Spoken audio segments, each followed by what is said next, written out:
అయితే ఆత్మలో ఎదుగుతున్నప్పుడు మీకు తెలుసా అండి, ఒక వ్యక్తి ఆత్మలో ఎప్పుడైతే వర్ధిల్లుతాడో ఆ వ్యక్తి దేవుడికి మొదటి స్థానం ఇస్తాడండి విషయాల్లో.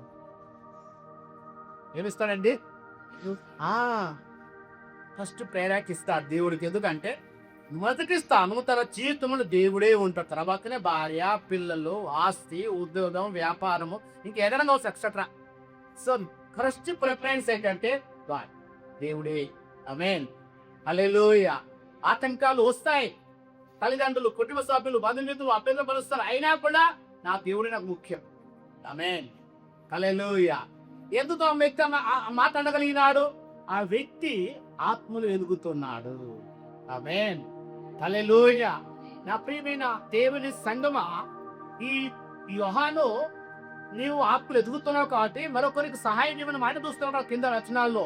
అంటే దీని అర్థం ఏంటంటే ఆత్మలు ఎదిగే వ్యక్తి కేవలము ఆ వాక్యం చూడటమే కాకుండా, ఆత్మ చూడటమే కాకుండా, దేవునితో మాట్లాడటమే కాకుండా, దేవుని కొరకు, దేవుని పని కొరకు, లేక ఇతరుల కోసం, ఇతరుల అవసరం కొరకు తా వంతుగా తాను సహాయం చేసేవాడుకుంటాడు. అది సో అంతేకాదు, దేవుడి మొదటి స్థానం ఇస్తాడు. అందుకే కదా అబ్రహం ఏం చేశాడు? అబ్రహమా, నీకు ఎప్పుడైనా నీ కుమారుని నువ్వు ఇష్టపడుతున్న ఐసాకు తీసుకొచ్చి ఏం చేయమన్నాడు? నేను చూపించు పర్వతం ఒక దాని మీద, బొడియా పర్వతం మీద అర్పించమన్నప్పుడు, ఇప్పుడు దేవుడు చెప్పండి, ఒకసారి ఆలోచించండి. అబ్రహాము ఆత్మలో వర్ధిల్లకపోతే కొంచెం ఆలోచించేవాడు. మీరు గమనించారా?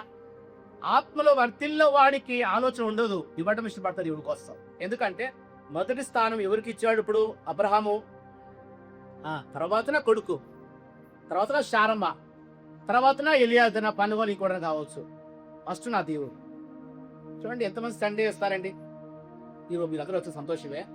హల్లెలూయా. ఇంకా సండే కూడా నువ్వు పని పెట్టుకొని రాలేనంత బిజీగా ఉంటున్నావంటే తక్కువ తీసుకోకండి.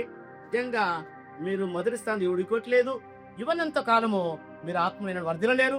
వర్ధిల్లినంత కాలము మీ భౌతిక కూడా ఎంతగా దీవెన ఉండదు.